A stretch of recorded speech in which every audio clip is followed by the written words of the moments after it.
Bonjour, aujourd'hui on va décortiquer ensemble comment une guerre régionale au tout début de 2026 a pu dégénérer en une crise énergétique mondiale, une crise absolument majeure qui a poussé toute l'économie mondiale au bord du gouffre. Allez, on plonge direct dans le vif du sujet. Et pour commencer cette phrase, c'est un avertissement, et pas n'importe lequel, un avertissement brutal du grand patron de l'Agence internationale de l'énergie. En gros, le principal gendarme de l'énergie dans le monde. Ça pose tout de suite le décor, n'est-ce pas? On parle d'une situation absolument sans précédent. 20%, c'est énorme. Il faut bien se rendre compte de ce que ça représente. C'est un cinquième de tout le pétrole consommé dans le monde chaque jour. Et tout ça, ça a été coupé, net, du jour au lendemain. Pourquoi? Simplement parce que le conflit a entraîné la fermeture d'une seule et unique voie maritime. C'est fou quand on y penche. La question évidemment c'est comment est-ce possible? Comment un seul endroit sur la planète peut avoir un impact aussi démesuré? Eh bien la réponse, elle tient en deux mots. Géographie, et plus précisément le détroit d'Ormuz. Le détroit d'Ormuz, imaginez un peu, c'est comme la veine jugulaire de tout le marché mondial de l'énergie. Ce n'est pas une exagération. La quasi-totalité, je dis bien la quasi-totalité, des exportations de pétrole et de gaz des pays du Golfe, eh bien tout doit passer par ce goulot d'étranglement. Il n'y a pas d'autre chemin. Et là, ce qui est super intéressant à voir, c'est que le problème est double.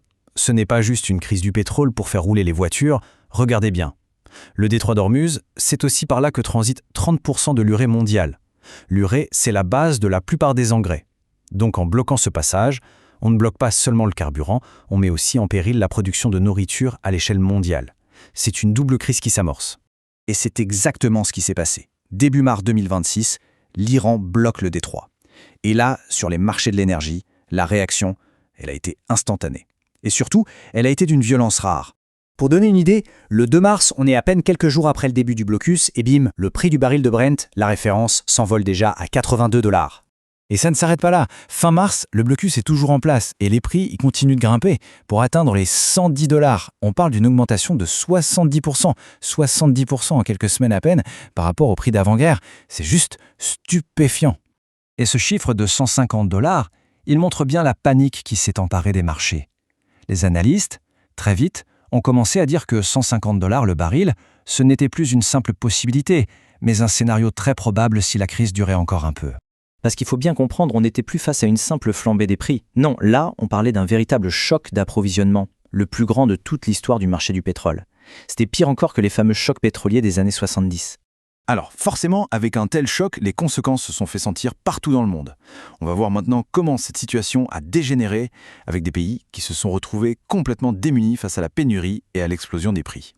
Et partout, de l'Asie à l'Europe, en passant par l'Océanie, on a vu la même chose. Les gouvernements ont dû prendre des mesures d'urgence. Des mesures parfois drastiques, on parle de rationnement de carburant, de libération des réserves stratégiques. On a vu des campagnes pour économiser l'énergie, des subventions, des transports publics rendus gratuits, des semaines de travail de 4 jours et même des universités qui ont dû fermer plus tôt. C'était vraiment la panique à bord pour tenter de protéger l'économie et les gens. Et on en revient à ce point crucial qu'on a évoqué tout à l'heure, la crise énergétique était en train très vite de se transformer en crise alimentaire, parce que le prix des engrais, qui dépend du gaz et du pétrole, a littéralement explosé.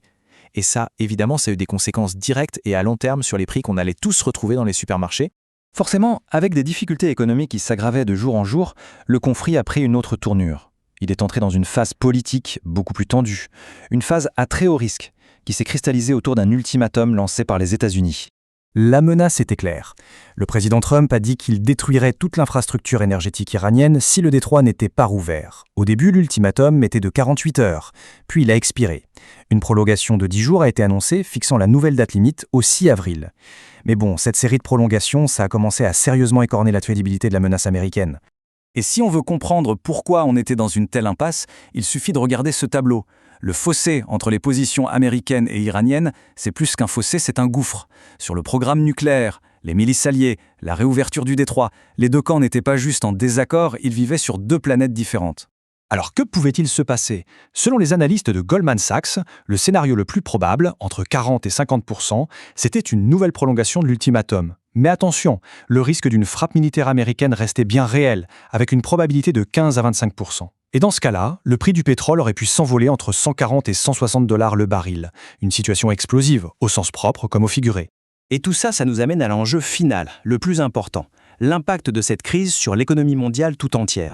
Écoutez bien cette phrase de Larry Fink, le PDG de BlackRock, le plus grand gestionnaire d'actifs au monde. Il dit qu'un prix durable à 150 $ le baril déclencherait une récession mondiale brutale et sévère.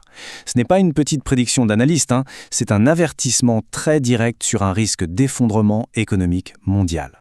Et le FMI a confirmé ces craintes. Ils ont estimé qu'une crise prolongée pourrait ajouter pas moins de 6% à l'inflation mondiale. Et ça pousserait de grandes économies, comme l'Allemagne ou l'Italie, tout droit vers la récession. En fait, on combinait le pire des deux mondes, des prix qui flambent et une économie qui stagne. C'est le cocktail toxique qu'on appelle la stagflation. Et le pire, c'est que ça pouvait encore s'aggraver. Certains analystes prévenaient que si le détroit restait fermé encore 6 ou 8 semaines, le baril de pétrole pourrait même frôler les 200 $. 200 $, ça montre à quel point la situation était sur un fil. Un scénario pareil aurait été tout simplement catastrophique. Ce qui nous laisse avec cette question à quelques heures de la date butoir du 6 avril, la récession mondiale n'était-elle plus un simple risque, mais devenue une quasi-certitude? C'est la question qui angoissait la planète entière, alors qu'un simple conflit régional tenait toute l'économie mondiale en otage.